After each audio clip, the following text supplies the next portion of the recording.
So, I mean, Dave Button doesn't really need much of an introduction. Hello. That depends who they are, right? Okay. I guess some of them have never met me. Finally a PhD student over in life sciences. And this is coming about from an interview you did? Oh no, it was a talk you did in Oxford, wasn't yeah, it? so full disclaimer, this came from a talk I was asked to do at a small theatre in Oxford.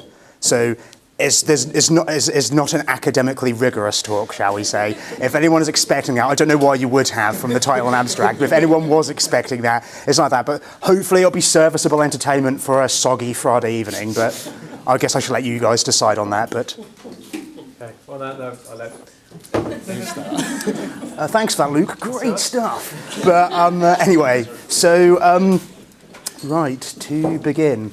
So it won't be news to anyone here in this audience that, oh, this is unsettling. Oh, there we are. It won't be news to anyone in this audience that dinosaur research is an active and growing area at all times. And here's just selections of the large number of publications that come out even this year with the naming of multiple taxa in the past few months and the resurrection of some old taxa like Brontosaurus are allowed to use again.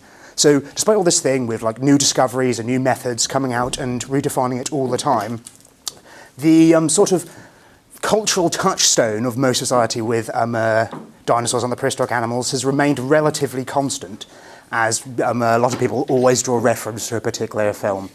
And this is potentially problematical because in the way in which these films and other ways which the public view the science have kept pace with scientific discoveries. And you'll probably all be aware of earlier this summer when Jurassic World came out, this sort of tension was made very obvious with some quotes such as appropriately reserved one from The Guardian of scientists disappointed Jurassic World dinosaurs don't look like dinosaurs, to a somewhat more extravagant one from Gizmodo that dinosaur nerds are already mad at Jurassic World. And so like the extent of this sort of thing obviously concerns at least certain people and should potentially be something that we think about. But the presence of dinosaurs in the sort of culture is nothing really new.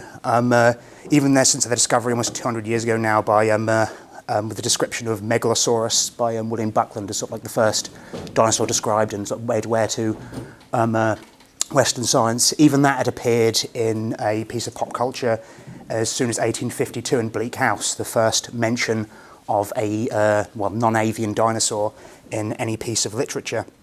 And even with the discovery soon after Megalosaurus in the following few years of other taxa like Iguanodon and Hylaeosaurus, you had in 1852, there was commissioned a series of sculptures to accompany the Crystal Palace, worked on by Benjamin Waterhouse Hawkins and under the advice of Rich Dolan from the Natural History Museum, to produce these sort of animals so the public could see what was thought dinosaurs looked at the time. And this was very much when dinomania first started to grip the public and really capture the public imagination. Although from the start, other individuals such as the famous American paleontologist Othniel Charles Marsh would later say how he didn't like these models and felt they did a disservice to their subjects. So professional criticism of public views of dinosaurs is nothing new. And then with the discovery of Hadrosaurus first, the other side of the pond in America, recreated rather fancifully here by Smith as one of the least responsive attacks to what I guess is just nature's bully I can think of.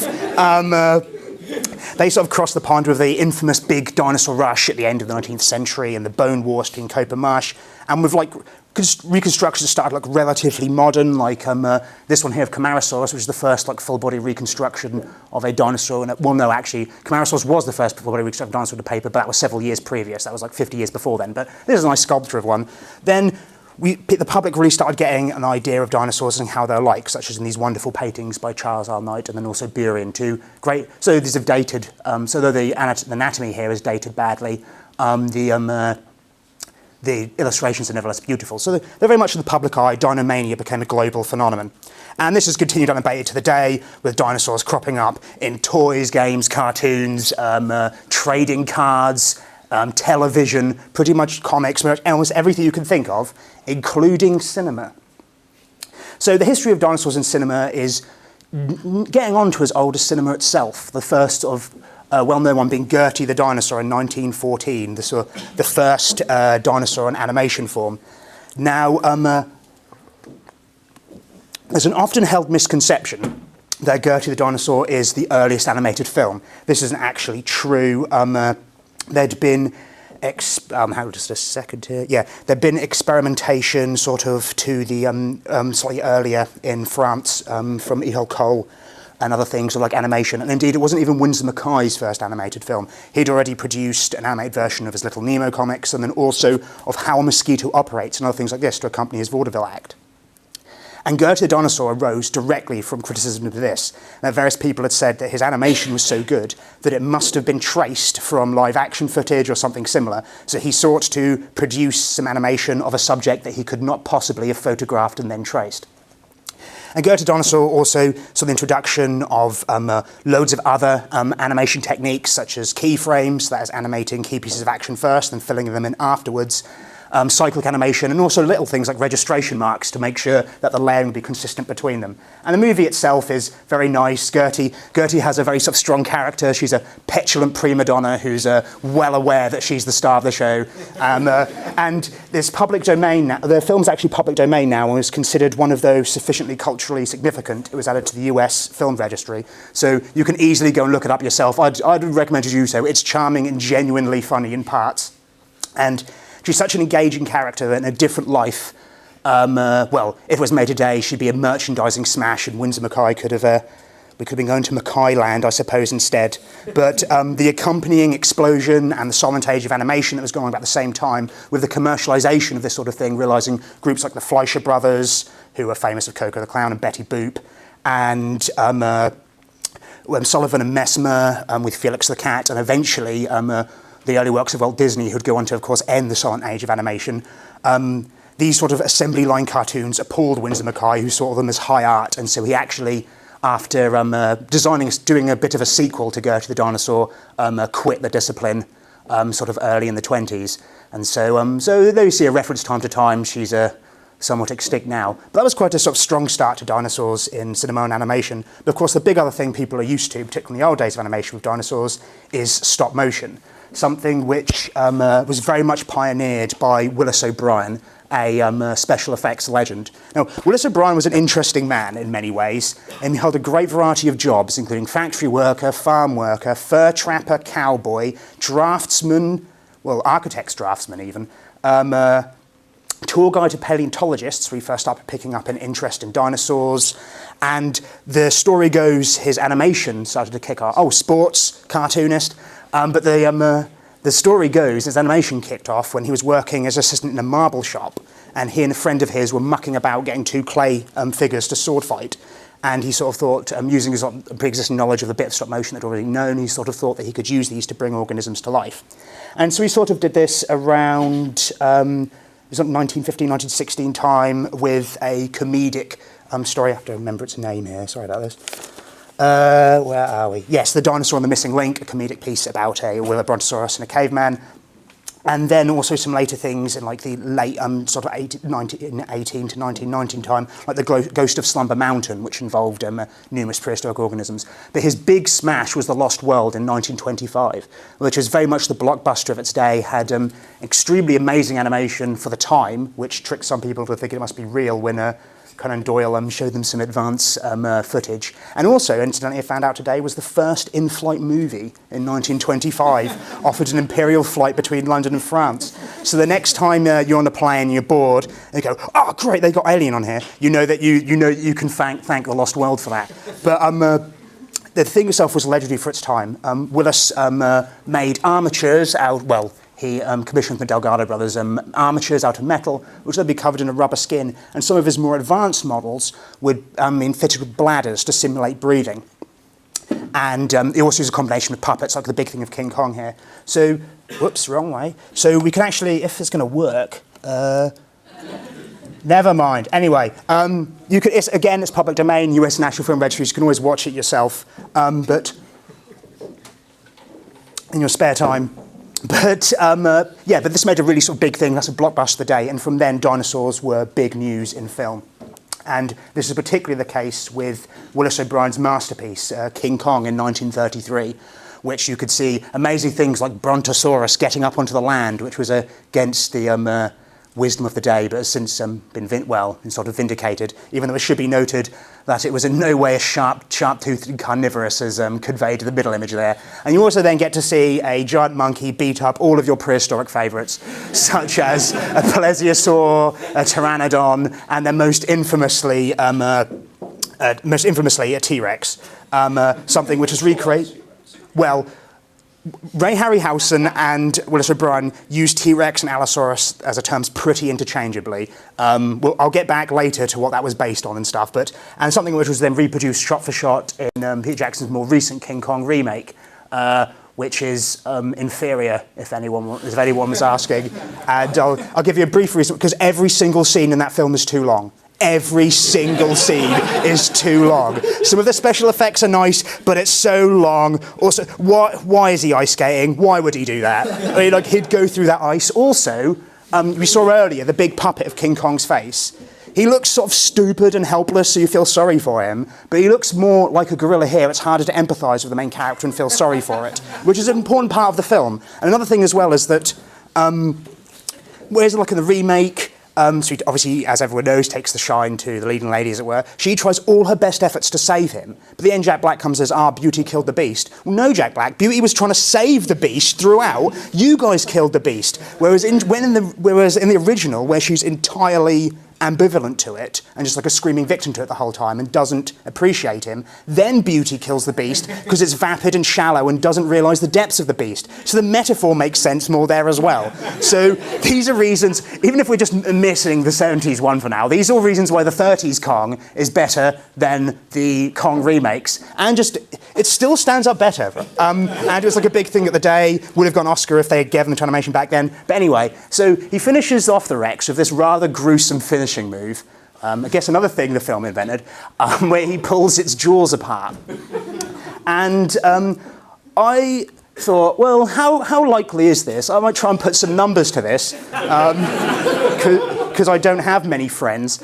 And so if we look at the way in which we can start to get a handle on the what the sort of capabilities, like bite forces of tyrannosaurs. So if we take the skull of a dinosaur, like that of Tyrannosaurus Rex here, and we use it we can use like scars on the bones and spatial constraints to reconstruct muscles of like the neck and the jaws. We can use these to get an idea of how the thing would have moved and also get ranges on potential bite force. So this has been used to calculate Tyrannosaurus bite force by developing models, developing virtual models which can then do simulated bites and record reaction forces on the teeth, loaded with these reconstructed muscle forces. So what I often think is a fun exercise is to compare like some of these dinosaurs to like the greatest modern predators to find out who will come on the top of Bite Club. But first of all, go for Allosaurus, the terror of the lost world and lion of the Jurassic. Does anyone care to take a guess where Allosaurus might fit on this? Bearing in mind the bite force tends to increase with body size. Anyone to take a guess about where it would fit in comparison to modern predators? That's slightly lesser than a lion. Yeah, you obviously know this, Steve. Allosaurus comes, interestingly, it falls within the full range of the modern spotted hyena, which is surprisingly low, and there's been various things put forward about why that might be. But this is a setup for if you want to go double or nothing, Steve, as to where, like in the red corner, T-Rex, king of the dinosaurs, where will that fit along the range of extant bite forces? It certainly has to go beyond the Nile crocodile. You are correct. Most recent bite forces place it way beyond like most modern organisms. And this seems sort of silly for the purposes here, but understanding muscle forces and things can be quite important in understanding movements and behaviour in prehistoric animals and also hunting strategies and that sort of thing. So when you look at this, you might think, scratch one monkey, that gorilla ain't never going to take this. Then I then tried to look at what the pulling and rending force of King Kong might be. So first of all, that involved. So if we take a gorilla like this one here, which is it's pretty hard. It looks nearly as buff as Stubbs. But if we take this gorilla here from the start, so I tried to find estimates of gorilla strength is harder than I'd hoped. I wound up on far too many bodybuilding fora, looking up how strong is a gorilla, and bodybuilding fora are not a place I should be. I think anyone could agree with that. But eventually I got an estimate from the Naked Scientists, as I recall, which was citing a study done by Guinness World Records looking at the strength of various apes, which sort of estimated might be 6 times it's very said to be 6 to 20 times the pulling strength of a human. I tried a conservative estimate of 6 times and compared it to like recorded pulling strength of a human to then get the pulling strength of the gorilla here. But obviously we need to scale that up to the large sizes of King Kong. Now, the official book on the biology of King Kong places him at 60 tons, which seems far too high. So I correspond with the King Kong wiki in thinking that it was more likely 10, 20 tons sort of size, which also is conveniently about the same weight as a T-Rex. And this places him 44 times heavier than a silverback. So if we scale it up using the appropriate factor for the surface area of muscle, because muscle force varies of that, we get a pulling force in some excess of the bite force of T-Rex. So we'll be able to counteract that and pull his jaws open. And that's very high indeed. So yeah, I guess you'd win, but it's a good job our maths backs up the documentary, because otherwise there'd obviously be something wrong with them. But the thing this sort of indicates here, though, of course, is that King Kong has an advantage because due to various biomechanical constraints, you couldn't get that large of the body plan of an ape. So that's why you can get things which are disproportionately large at that sort of size. But that's King Kong and the little exercise I did for that. So after the success of King Kong and Lost World, dinosaurs were big business in films. So you've got all sorts of productions like 1 million in sort of like the 30s to the 50s, like 1 million BC, for example, makes of the Lost World and Journey of the Centre of the Earth as and then also other things like Dinosaurs, which features a Tyrannosaurus sort of fought by a digger. But there was an unfortunate tendency in many of these films to use, rather than to go through the laborious process of stop motion animation, to take various reptiles, glue horns and frills onto them, and then make them fight, which is just a very unpleasant and horrible thing to do. And so I think the less said about that, the better, really. And fortunately, we wouldn't do that sort of thing now. It's a really horrible thing to do. But an excellent dinosaur bit to come out this time, of course, was in Fantasia, in the Rite of Spring segment, which featured the origin of, the Big Bang origin, the universe and the planet, and the evolution of life focusing on the dinosaur era. And the dinosaurs here were produced with input from the American Museum of Natural History for accuracy, and they featured sort of what, although we now is very outdated, the prevailing view on dinosaur extinction of the day.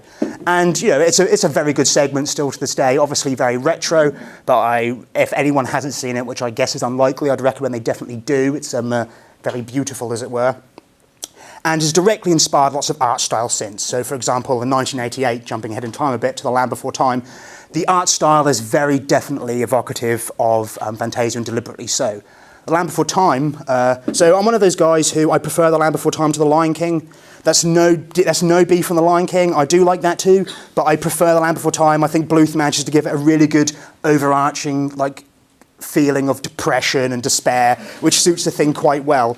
And indeed, after preview audiences, quite a lot of the film had to be cut. So some scenes were cut for being too frightening, apparently, for young children, and some of the screams were redubbed to be less intense. And so the result was only a 69-minute film, which is Don Bluth's shortest film, very short for a feature film in general. But Land Before Time, it's quite a good sort of thing, like little baby dinosaurs go to find a new home. But it's, of course, empowered, as well as the story, as well as the subject being very old, the story's very old as well, and that's a very obvious sort of religious allegory in that, Littlefoot, the bold leader, takes his little band on the hard, to get to paradise, they need to traverse the hard path. But Spike, owing to his stupidity, Duckier naivete, and Petrie, his cowardice, are often tempted by Sarah, who is temptation here, to follow other easier paths that ultimately won't lead them to the Great Valley. So, unfortunately, fortunately, I think the often touted rumour that there was an original planned ending where they were all going to die and the Great Valley was going to be more overtly the afterlife is a myth. That was never an intended ending. But that could still be your interpretation of the film if you wish. But all in all, Land Before Time, I think it's a good film, one of the better pre-JP Dinosaur ones, I guess. It's sort of good. That was what I was going to talk about, but never mind. And indeed, in The Good Dinosaur, at least for the first trailer, someone saw it for that, they very deliberately evoked some of the particular scenes and images of Fantasia. So it still, has these sort of impacts here. Even if the rest of The Good Dinosaur, although clearly trying to go for a classic Disney look, has the really weird decision to mishmash it with realistic backgrounds, which just looks jarring. I don't know. I don't even know if it's out yet. If it is, maybe I'll just have to see how it works, but never mind. But back to the 50s for a while. Another thing which we haven't touched on yet, as well as stop motion, is suitimation. So sort of guys in suits. And that had been done a few times with various films in the West to generally unconvincing results. But the opposite was pulled off by Toho when they did Godzilla in 1954, then Americanized as Godzilla a year or two later. In which, the suitimation is actually is good and produces a film which is a sort of good overall metaphor for the impact in Japan of the atomic bombs. And of course, we'd later find out in 1991 in Godzilla vs. King Ghidorah that the creature was actually a Godzillasaurus, a dinosaur on a Pacific island, which died fighting some American troops there until it was rejuvenated by nuclear fallout to produce the king of the monsters himself. And in Godzilla's future outings, such as in Godzilla Raids Again the following year, he'd fight Anguirus at the top there, based heavily on Ankylosaurus, another outing for dinosaurs in a film. Anguirus, his first antagonist, but oftentimes later ally, who nevertheless in his first film was in the in the American version was said to be evil and ruling the earth under his claw millions of years ago for various reasons. And then also around the same sort of time, Rodan, a giant pterosaur, starred in his own film and eventually joined the Godzilla monster mash in 1964.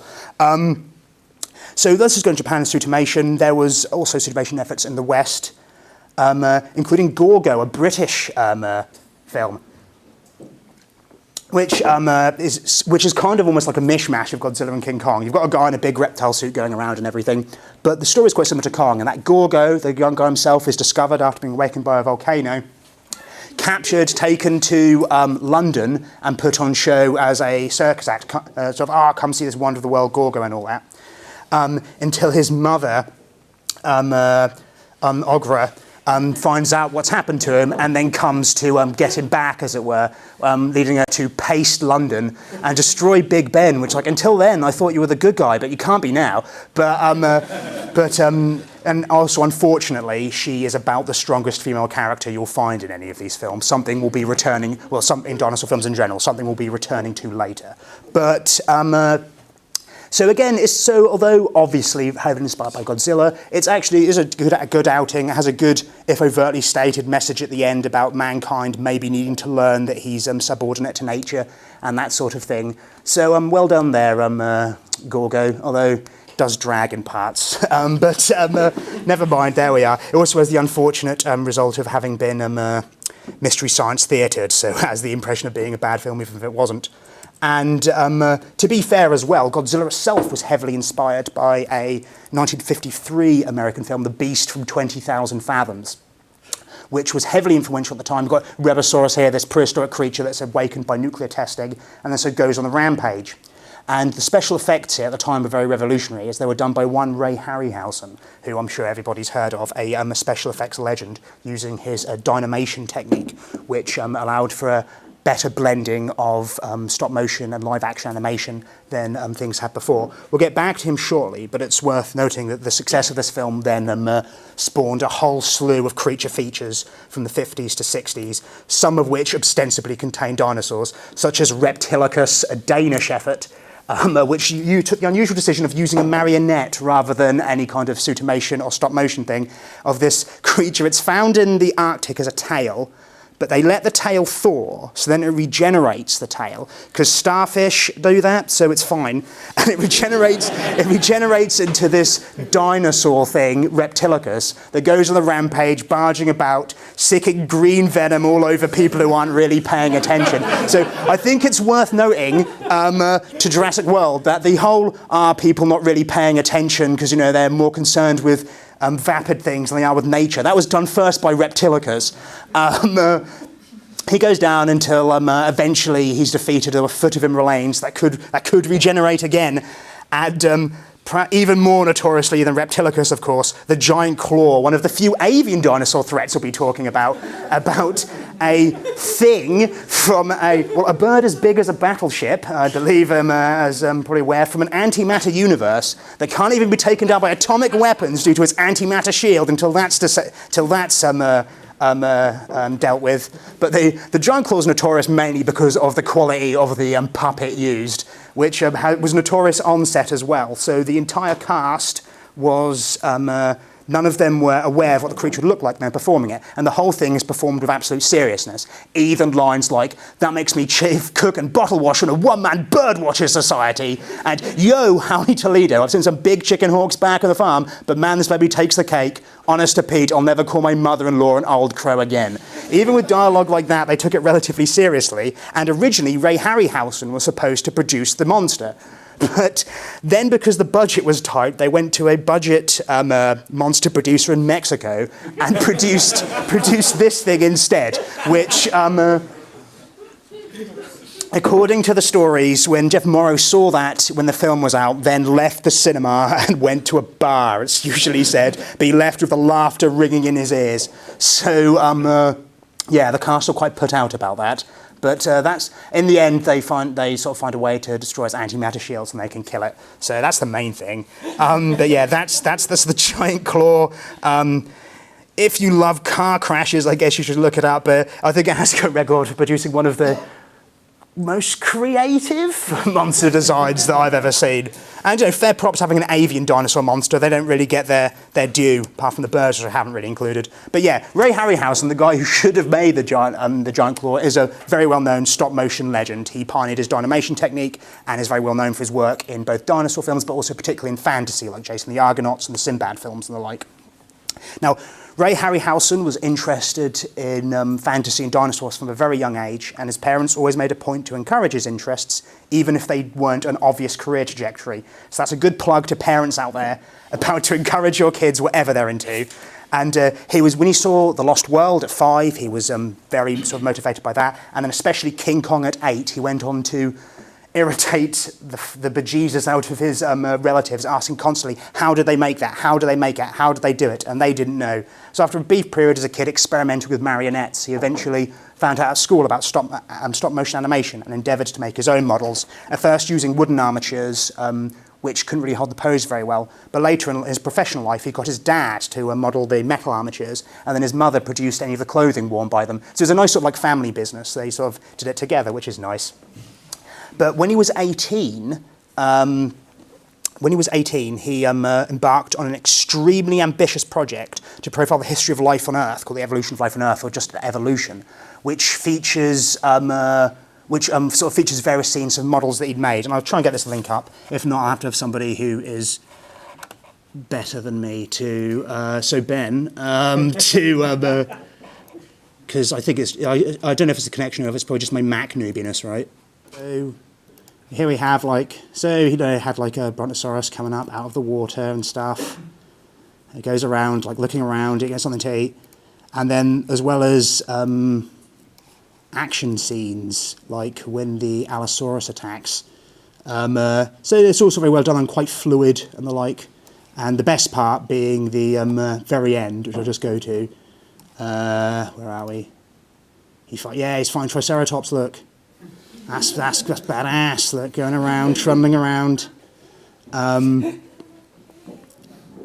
they have like sort of fine thing. So he was doing this back when he was 18, which is very impressive. So it's a bit sort of choppy and the like, but it was this sort of thing which he embarked upon. And indeed, when he was 18 at the same time, he made a Stegosaurus model as part of this, and he took it to his local museum as part of a show there, and he won a sort of county prize for this Stegosaurus model that he produced.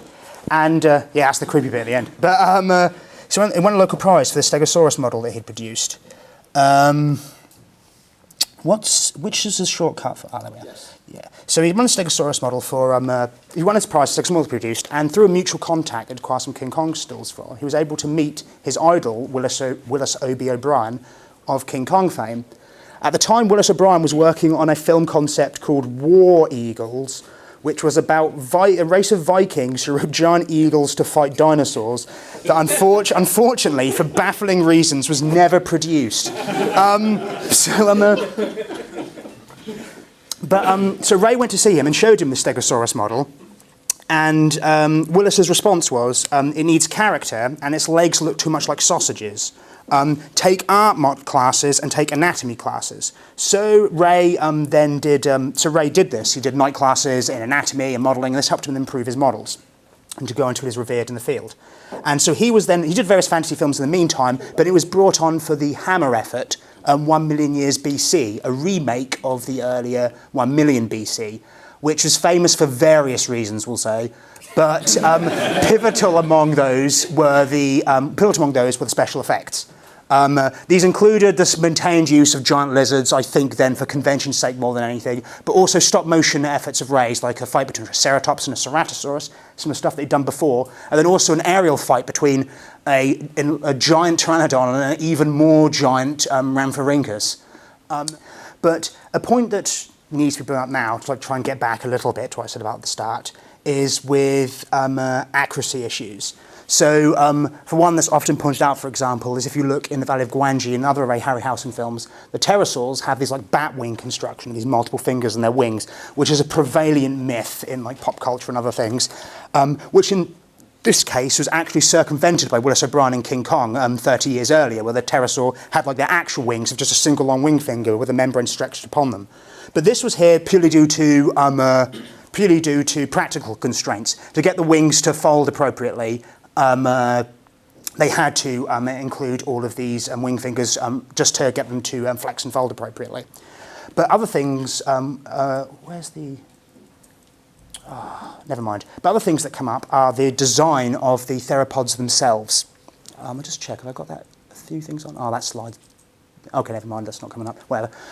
Is the design of theropods themselves. If we look at if we look at his allosaurs and tyrannosaurs here, this is based very strongly on a Charles R. Knight painting from 1906, which shows Tyrannosaurus with this very sort of short snout, because the dinosaur was quite poorly known at the time, the face was reconstructed poorly, and the eyes were placed in the wrong opening as well.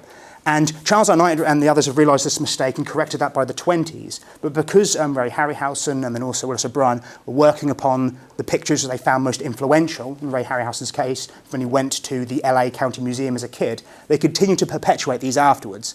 And in response to criticism of inaccuracy of 1 million years BC, Ray Harryhausen's response was that he didn't make these films for professors who he doesn't think were watching these films anyway. So, although they look very good because they have to have a concept of movement and mass to accompany their models, accuracy was not at the forefront of these films at all. And this was kind of significant because the perception of dinosaurs had changed a lot from the 20s.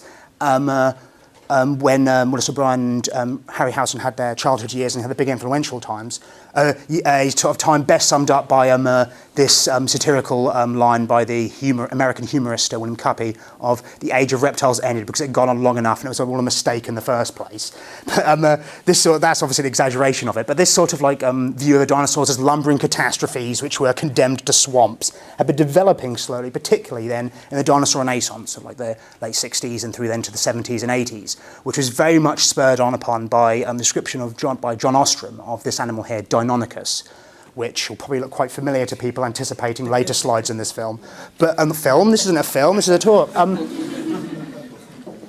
not Al Gore yet, but so he found an animal here which to him looked like a very fast-moving creature, which seemed to be very active and contrasts heavily with this view of dinosaurs sluggish and cold-blooded behemoths lounging around, sucking algae from swamps or whatever. And he also noted very numerous similarities, particularly with birds, from the shape of the bones and the wrists. This wasn't a new idea. Thomas Huxley, Darwin's bulldog, had talked about the same thing long prior, apocryphally anyway, after studying the bones of a Christmas turkey. And indeed, if we compare views from the sort of mid-20th century of dinosaurs, tail-dragging big things, with earlier Charles Knight paintings these two fighting laelaps. The original idea of dinosaurs was that they were quite active and mammalian, but this was then lost in the middle of the 20th century as they became, as their reputation demised a bit. But this was challenged more through more evidence that was found sort of around this time. Oh, damn it. Never mind, the animation's messed up, but never mind. With discovery of lots of nests, some which, like the sauropods, showed that they didn't really take care of their young, but other findings of nests of oviraptors and some hadrosaurs seem just they took care of their young, and, oh, there we are, never mind. With specimens such as oviraptor guarding eggs here that are so infamous you can even buy a toy of it. then also particularly with remarks of bone histology. So as if you cut through a dinosaur's long bones, if someone will let you do that, you look at the tissue here, it was first noted that this sort of very vascular tissue is more similar to the tissue in the growing bones of mammals than in most modern reptiles, reflecting a relatively high growth rate. And as the field has matured, people now look for, you can now look for kind of lines of aggressive growth, sort of generally assumed annual cycles and successions of growth, and use these to get a rough estimate of a dinosaur's age. You can then use these, or you can use these then to assess growth rates. And in the case of some animals, such as Dinosaurs here and also Tyrannosaurus, you sometimes also get traces of medullary bone, a reproductive tissue that prevents the leaching of calcium from the bones of modern birds, for example, when they're laying eggs. And this is critical because it allows you to find out also when a dinosaur reached sexual maturity, as well as what sex it was. And so still looking at these sort of studies, it seems that many dinosaurs grew very, very fast and were mostly teen mothers, shall we say, with things like hadrosaurs and tyrannosaurs often reaching sexual maturity at around 10, before growth then slowed before they reached before they reached full body maturity at around 20. And even sauropods probably reached sexual maturity in their 20s and then were fully skeletally mature by their 30s to 50s. And these very high growth rates, you should be remembered that growth rate is not a measure of metabolism, but as a proxy of it. But these high growth rates do seem fairly inconsistent with a cold-blooded reptilian metabolism, and comparing on different dinosaurs and accounting for things like the effects of body size have on maintaining heat, suggests that dinosaurs are probably physiologically, often said to be, they're variably physiologically intermediate, if we leave things as relatively simple for now, with some featuring elevated growth rates similar to mammals and birds, but other ones potentially having lower growth rates, although still much above those of modern reptiles. And these sort of considerations of behaviour, of complex behaviour and physiology, have been brewing for a while in what was termed the Dinosaur Renaissance, championed very strongly by Robert Backus, such in his book of the Dinosaur Heresy. His book, The Dinosaur Heresy, is a popular treatment. But the popular consciousness wasn't often very aware of this. It was mostly to scientific texts, apart from books like this. And then in 1990, Michael Crichton, after in discussions with Ostrom and various other people, produced a book called Jurassic Park, which very much was entrenched in the Dinosaur Renaissance, and about how public perception of these animals was very wrong, and brought like this new concept of dinosaurs as more dynamic creatures to the audience. But books don't have the same sort of big power as films might do. And so what was really needed was a big film to like, communicate the advances of dinosaur research to the public. And we got that in 1993, of course, with We're Back, a dinosaur story, which very much meant that never again would anybody... Yeah, so I typed Jurassic Park. Jurassic Park was a massive smash hit at the time. It's notable. It's the best dinosaur movie, I would say easily, because it's a good movie. It doesn't rely on the dinosaurs. The dinosaurs are used effectively in it. The dinosaurs in it are a metaphor for the power of nature, for arrogance, for too big to fail and everything. So dinosaurs are appropriately used. It's a good sci-fi film novel and also film. Yeah, it's right with continuity errors, but it's got a lot of good dialogue too. And the Jurassic Park films are definitely like the biggest cultural touchstone that most of people now have, the public often has with paleontology. And indeed, most films that have come out since have either been like poor knockoffs, kids' films mostly dominated by straight-to-DVD Land Before Time sequels, or just frankly weird, and the kind of thing that I don't want to entertain here. So as bizarre as the committee that designed Theodore Rex must have been, like, you know what dinosaurs need? Whoopi Goldberg. I think Tammy and the T-Rex is possibly the weirdest film ever made, so let's just let that go. Yeah, so back to Jurassic Park for a moment. This is quite a big thing, and so I was going to spend a bit more time in detail talking about these films and the reaction that they've had. And I'm not going to talk about things like how on earth they managed to find a beachside bar to go to, and how they can't spell Stegosaurus right, but they can spell Metrocanthosaurus right. Likewise, I'm not going to talk so much about how if we take the internal logic of the film, where there are no raptors on the boat, how the T-Rex got out, got in there, killed a guy, left his hand, closed the door, got back in, and then had it closed on it, or how you could talk to something by breathing through a cast of its larynx.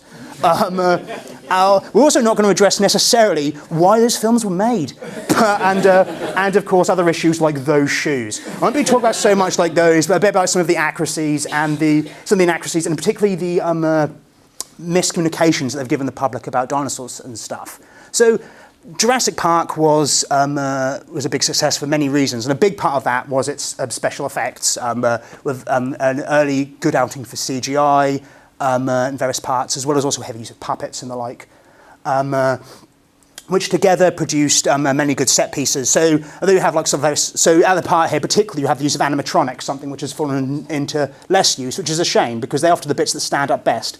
The fun fact about this part here is the Tyrannosaurus puppet wasn't originally supposed to go through the glass of the car, but went a bit out of control and did so. So potentially, I guess, the screaming of the kids there is very real.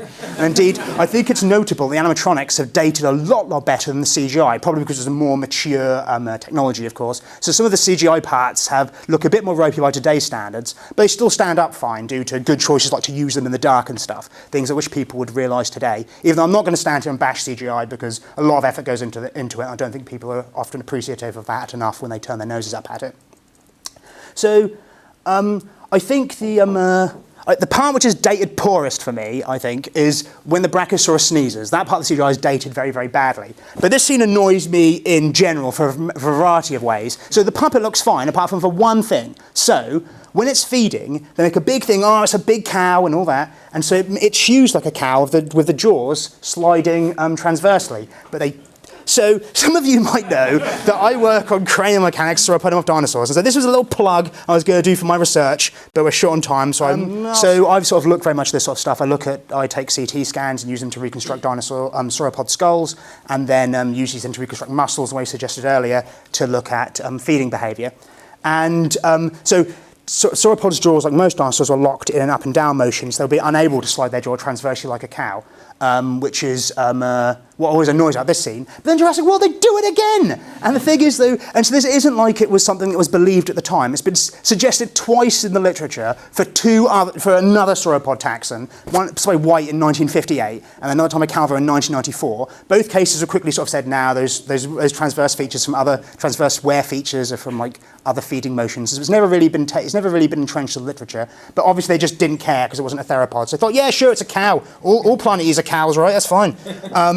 So yeah, it didn't roar or bite people, so they just didn't care, did they? But other parts of this are the Brachiosaurus rears at the start of the film as well, and other parts of the Brachiosaurus. And poor old Brachiosaurus hasn't necessarily done that well out of this, I guess. And a study has actually been done which has tested the potential of this rearing behaviour, and found that Brachiosaurus was very sort of front heavy and very unlikely to have ridden its back legs. This contrasts from Diplodocus and some other sauropods, where the centre of mass is situated very far back, and they've had a great rearing potential. And again, this sort of stuff seems sort of silly. It sort of seems, oh, let's put numbers to Jurassic Park. But it's actually sort of very important. But actually, it has interesting corollaries. So if we're looking at things like ecological partitioning to different dinosaurs, their browsing height is an important part of their ecology. So reconstructing this accurately is important. So the film very much came out on the back, when Crichton was writing it, various claims of ancient DNA in the early 90s being extracted from mosquitoes. So as we all know in the film, DNA was extracted from the stomach of mosquitoes, used to produce dinosaurs. But unfortunately, all those records of DNA in amber very soon turned out to be the result of contamination. And however, so we won't be able to get these from the bugs in this manner. However, some ancient DNA has been obtained from at least subfossil specimens. So using very sophisticated techniques, you can then extract DNA from these bones. Well, I guess this is just a description of the film part, but that's the part I don't need to do that here, obviously. But anyway, for ancient DNA, so you could take pieces like this bone here, and using sophisticated techniques, you could get, bingo, Pleistocene horse, DNA. But the case of this is that DNA's half-life is far too short to get anything much older than a few, potentially hundreds of thousands years old. This is sort of 700,000-year-old Pleistocene horse DNA is the oldest that's yet been recovered, and this was from a specimen that was frozen in permafrost. The half-life of DNA is sort of like half a century or whatever, is way too low. It's impossible to preserve dinosaur DNA. Apart from bird DNA, which is obviously going to be everywhere, but non-avian dinosaur DNA, it's way too old. You can't get DNA from that. So Jurassic Park is, fortunately or unfortunately, as you take it, impossible. But if anyone ever wants to clone more Prosopis horses and stock a zoo with those, that would actually be very welcome, because that would be a good conservation effort thing. But anyway. Another thing which often comes up from this film is the prospect of venomous dinosaurs, such as the Dilophosaurus here, where the Dilophosaurus, the show stealer of all the dinosaur characters, meets Dennis Nedry, the show stealer of all the human characters, to produce the best scene in the film of dinosaur eats fat man. This concept of a venom-spitting dinosaur was something introduced by Michael Crichton in the Jurassic Park book. To try to get out how we really don't understand very much about these animals, who knows what they've been able to do, and it's supposed to be a surprising thing because the Dilophosaurus it's quite sort of small and cute. So Nedry, compared to some of its big brothers, ain't so bad. So Nedry thinks he's fine, but it spits poison in his face. But Dilophosaurus itself is a very different animal. It's much larger, and the skull looked nothing like this creature. This creature, so even with the big frill, there's obviously no evidence for that. That's the kind of thing where apparently, I think it was told that Spielberg really wanted to include that sort of thing, partially as a callback to all the frills glued onto lizards in the day, and also to make it look sort of more exciting and different. I think by that point they'd probably thought the Dilophosaurus was so removed from the actual creature itself. No, what the hell? Let's just do it. So. Because the real creature doesn't have this very sort of snub-faced face either. It had a very elongated face with a very distinctive hook-shaped snout. I think the reason that Crichton picked Dilophosaurus to make venomous was back in the day, so when I was a nipper, as I recall, everything was used to describe Dilophosaurus as having very weak jaws, hasn't really been tested to any extent, due to this hook-shaped upper snout. It's also worth remembering that many early theropods did this, but never mind. And so he took them venom as a potentially supplementary mechanism to this. There's only ever been one suggestion in the literature of venom in a dinosaur, which was in Sinornithosaurus, where grooves in the teeth and then recesses in the bones of the skull were suggested, maybe they're the remains of of venom sacs and a venom injecting system. But ultimately, loads of dinosaurs have these grooves in the teeth. There's no reason to assume this thing was venomous. There's no reason to think that any dinosaur is venomous, really. Which then also, and some people have also posited at various points, it was once used to be said that Tyrannosaurus had a sub-venom of rotten flesh stuck in the teeth based on an analogy of Komodo dragons, but it's now known that Komodo dragons have genuine venom, and it seems unlikely that anything would really keep such an unsanitary mouth. So there's no real concept like venom of any kind in dinosaurs. But getting to the queen of the tyrant lizards herself, there's all kinds of misconceptions of Tyrannosaurus brought by this film as well. The biggest being, she can't see you if you don't move type thing, which is a bizarre thing just done by concept, by analogy with sort of toads as part of their imaging processing software. But reptiles actually have very good vision. Reptiles and birds have better colour vision than we do because, to cut a long story short, we lost colour vision during the early evolution of mammals, and a large predator wouldn't be able to operate like that. However, so it's mainly like a device to build dramatic tension, right? So I guess that's the main thing. Also, no word on how it was able to do ventriloquism with its air jets so that it could do a spray which comes out somewhere to the bottom left of its snout to knock hats off. But the other sort of big showstopper scene with the T-Rex is the chase with the Jeep. And a nice little bit of trivia on this is that when they were actually doing it, they had to fudge it a bit because the Tyrannosaurus chasing the Jeep, if they actually did it to the same speed, like 30 to 40 miles an hour of the Jeep, it looked wrong. It just looked wrong. And there's a good reason for this. It's just that the Tyrannosaurus would be very unlikely to move that fast. Now, getting a speed in dinosaurs is quite difficult. We can trackways, if you know the potential length of the leg, they can be used to get stride length. It's an idea of moving speed. The problem with trackways is that they won't necessarily show something moving at top speed. Indeed, they might very rarely show something moving at top speed.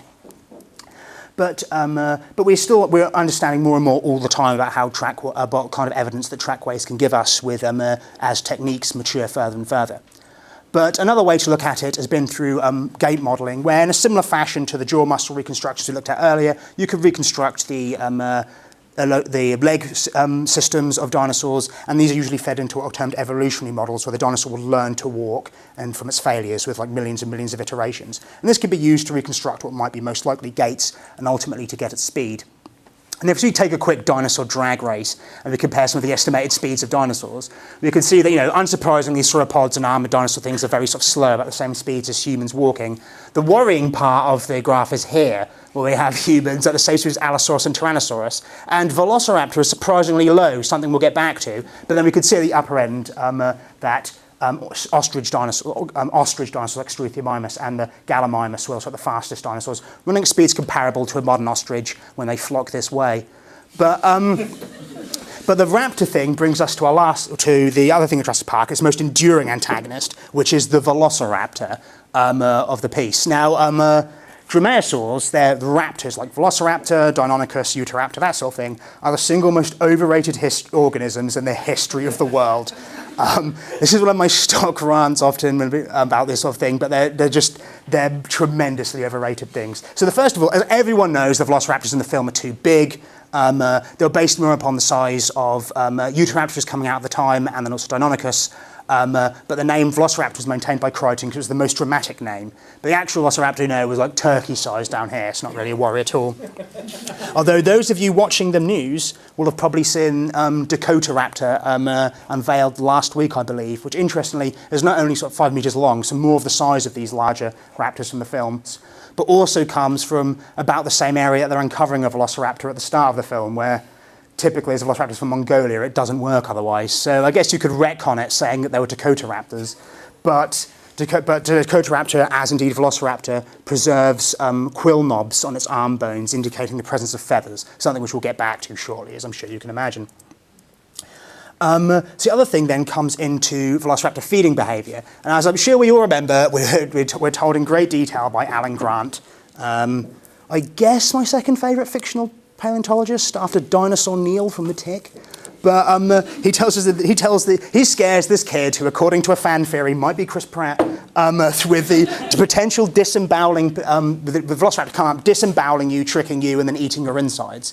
However, when people have actually built physical models of this disemboweling claw, found its disemboweling function isn't great. It's potentially more likely used in a gripping function, similar to the admittedly similar talons of extant eagles. So it may have been used to help grasp and pin prey when it was then killed by feeding with the mouth, similar to modern birds of prey. So the important thing is that you're still alive when it starts to eat you. But other things as well come from how the Velociraptors in the films are very good at manipulating door handles and opening doors.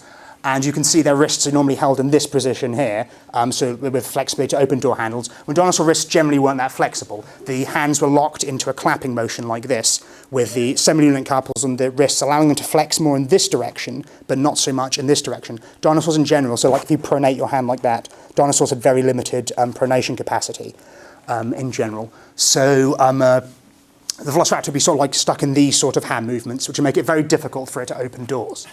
And then last of all comes, of course, the intelligence thing, as Alan, where we can get a gross idea at dinosaur intelligence by looking at endocasts, so by reconstructing the brain volume inside skulls, as is commonly done these days, often from CT scans in the old days, just by taking silicon rubber casts.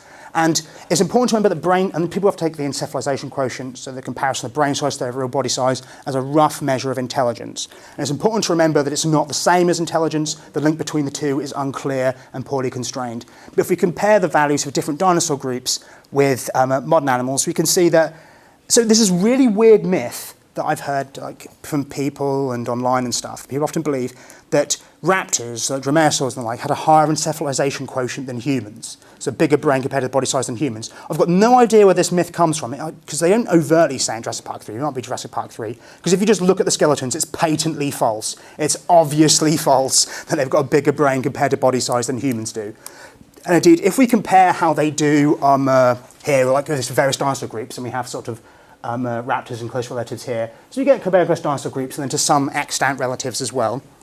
You can see that, unsurprisingly, things like sauropods are the dunces of the dinosaurs, and things like velociraptors, these small carnivores, are relatively intelligent.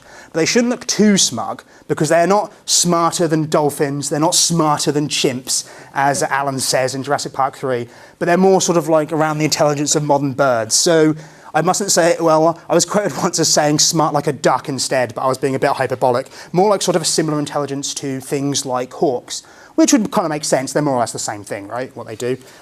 So they'd have had intelligence that would lay within the range of modern birds, and certainly not, there's no reason to think they'd have been as intelligent as modern crows or parrots in particular. And this then potentially feeds into things such as pack hunting being a very popular concept in dromaeosaur paleobiology, I suppose we'll say. And it's also worth remembering that even if they weren't particularly bright, that doesn't preclude sophisticated behaviours. Stupid modern reptiles and many birds can involve in quite complex social behaviours. But the most popular evidence for pack hunting these animals comes from some sites from the early Cretaceous. We have a Tenontosaurus skeleton, this big ornithopod here, with the remains of multiple Deinonychus. And this was once taken, maybe they were part of a pack and they killed it. However, this is sort of very weak on its own. They could have easily been scavenging it, or particularly they're probably just concentrated by preservation processes afterwards, so all swept up in the same river and then deposited together. And indeed, actual direct evidence of sociality in raptors is reduced to a trackway of multiple individuals walking in the same direction. So there's no particular reason, I think, to assume pack hunting behaviours in these animals, but of course their portrayal in popular culture has ran rampant with that sort of thing. On the flip side, I see no reason why you couldn't train them. So I know lots of people say, like, oh, that's stupid, they can control the velociraptors, but most animals can be trained. Earthworms can be trained to do things, and certainly reptiles and birds can be. So I see no reason why you couldn't train them and teach them to work together, even if they wouldn't have done it naturally. So despite all these, like, we can have a go at, like, oh, yeah, this is wrong, this is inaccurate, that sort of thing. But that's not to take away from Jurassic Park that it's a good film all round. It's robust, these inaccuracies, because it's a good film without relying on its dinosaur antagonists. And it was good in that it certainly got the public thinking about the changes in the portrayal of dinosaurs and got them excited about it. If we take a look to the obligatory sequels, not so much. So Lost World's, so they're mostly sort of fine in what they do. The Lost World, you know, there's more dinosaur action for people, and the dinosaurs just carry the same inaccuracies forward that they did in Jurassic Park. It's still a phenomenally stupid film, which I realise the more I see it, because its morality is completely out of whack. Its morality is completely... So, first of all, I don't know why on earth a trained field biologist would stroke a baby stegosaurus. That's clearly asking for trouble. But the morality in it is... So, yeah, OK, so the hunters, they're not nice guys, but we're shown that many of them are... We're sort of shown from Carter that many of them are impoverished locals who are just doing a job for money.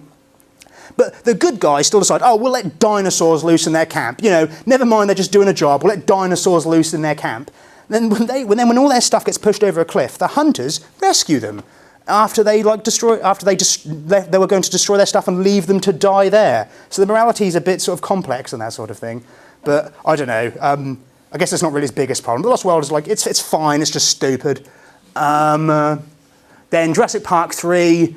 Stupider. It's just a slasher film with Spinosaurus as the antagonist. Some of you may be aware that Spinosaurus went through a very controversial rebrand earlier this year, should we say, with a forwarded hypothesis of it being a quadrupedal animal.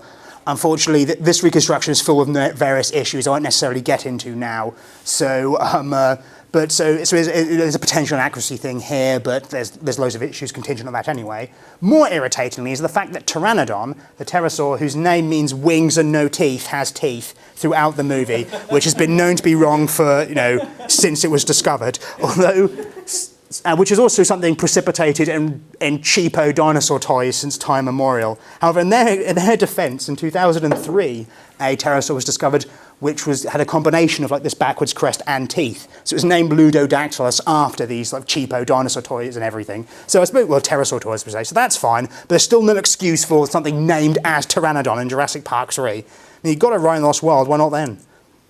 But anyway, the cool thing of these films is, and how they've been received since, and particularly the Jurassic World debacle, is that they've almost forgotten one of the big threads of the first film. So one of the big threads of the first film was Alan Grant realising they're even more similar to birds than he'd thought. And fun fact, when I was a kid, I thought the pelicans were meant to be Pteranodon, but the makers had cheaped out because they'd run out of money and just used pelicans instead, until my mum explained to me, like, no, they're the pelicans because you're supposed to be seeing that they're the same. It's like, oh, all right, mum. Although they sort of thought of seen at the fire, and it was something, and it's not really a surprise. Feathers have been known in the fossil record from Micropteryx for ages.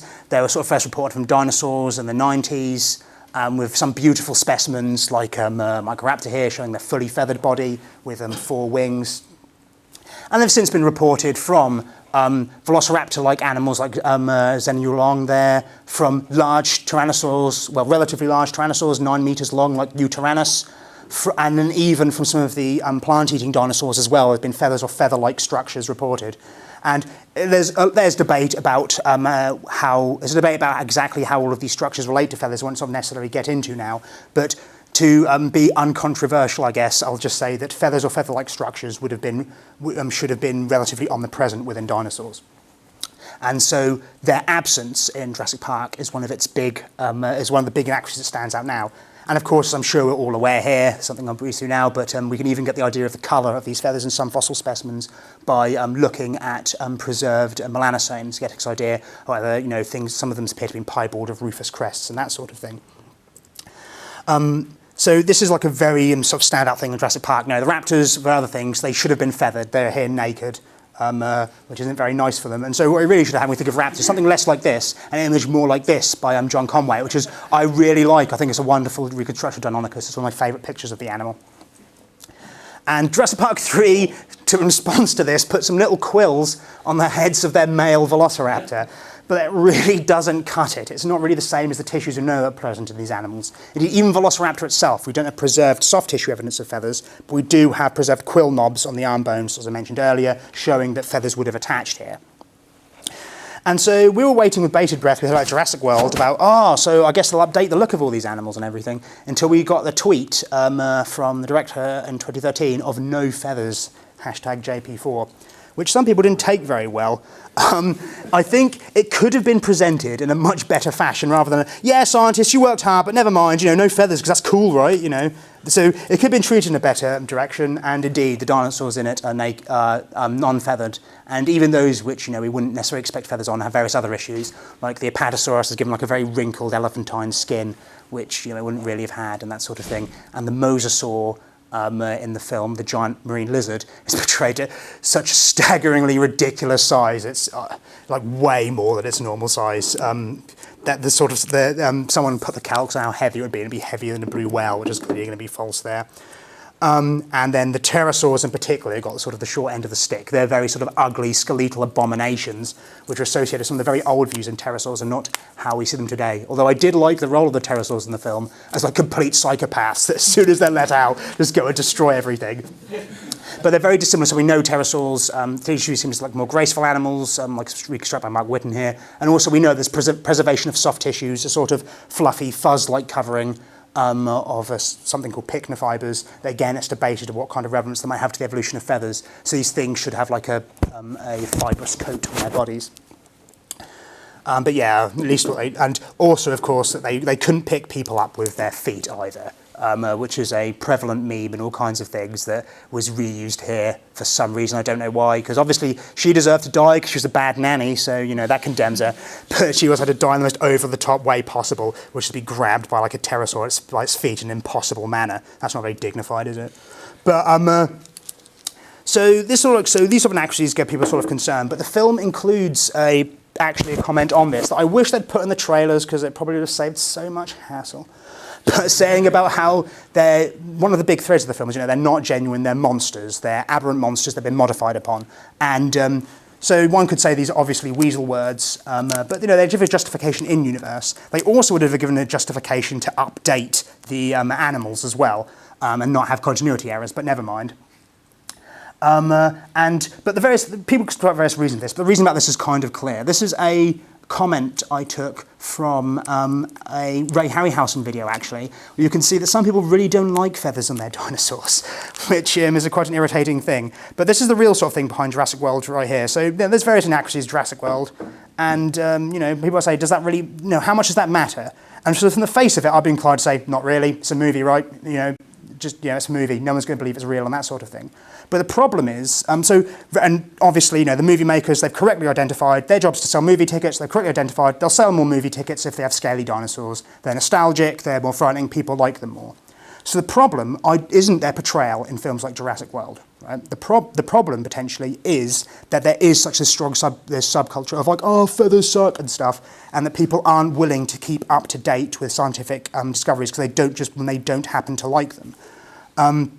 In particular, I was looking at just some Facebook comments, like a paleontology group the other day, and so somebody is where like essentially a little spat had arisen about whether some tyrannosaurs had feathers or not. And some of the people on the like non-feathers side were using very young Earth creationist type arguments of, you can't know until you discover it, and you don't have the real specimen, you don't until you have the specimen and that sort of thing. And like we can never tell unless no one's actually seen it and things like that, which you'd hope that dino fans would know better than to do. But it shows, like, I suppose, a similar sort of thing. They think they can pick and take, they can pick and choose what problems they think that, they could pick and choose what scientific discoveries they like and they don't. And so when it comes to like the paleontology thing in Jurassic World, If you and I don't also, I don't think people. So it's obviously not true. It's a film. I think people are well aware of that. I think people know. Even kids know it's just a film. And if it inspires them to get interested and they go and read about it, that's fine. They'll read about it. They'll learn the controversy. The real problem is if you're saying that they are teaching our kids about dinosaurs and stuff, if you're relying upon films like this to teach science to the public, that's a much, much bigger problem than whether or not the dinosaurs are accurate in a film. That's a really bad problem. But that's why I think that, computer scientists, they never complain about how hacking's portrayed in films. Doctors never complain about the feats that humans pull in films and that sort of thing. And I know this is anecdotal, but at least kids at an outreach, and they generally cite documentaries like Dinosaur Planet and stuff and everything they think. So I don't think the situation is quite as bad as people often say it is. And in particular, I think it's because of the insistence to always reference back to Jurassic Park, which had its own sort of problems. That means that people might take these as fact. And inaccuracies like these are nothing new as well. We saw in the Harryhausen era before that dinosaur movies from the start have taken liberties from the sake of art, for aesthetics and storyline, which is what films do in general. Jurassic Park's the kind of outlier there, but that's because it was based on a pre-existing sci-fi novel. It was a sci-fi thriller. It needed to have it accurate as far as that it could. It doesn't fit the other films. It doesn't come into the narrative structure. It's not done. So I would say that the lack of feathers in Jurassic World, it's disappointing. It's definitely disappointing because it'd be nice to update them and the dinosaurs can look so much cooler than they did in that. It's disappointing, but it doesn't necessarily make me angry. I suppose that's the thing with that there. Far bigger of a problem is the fact that the female lead story arc is business lady discovers she needs man and children to lead an effective life. That's the biggest problem of Jurassic World. That's the biggest disappointing thing. More than even the shoes, more than the dinosaurs. That's the most disappointing thing. But I suppose that's kind of, I'll wrap it up as I've channeled on a bit now, sort of ineptly at this point. But I guess to sort of sum up is that inaccuracies in dinosaur films are nothing new. And while they're disappointing, because they have the potential to reach so much of the public.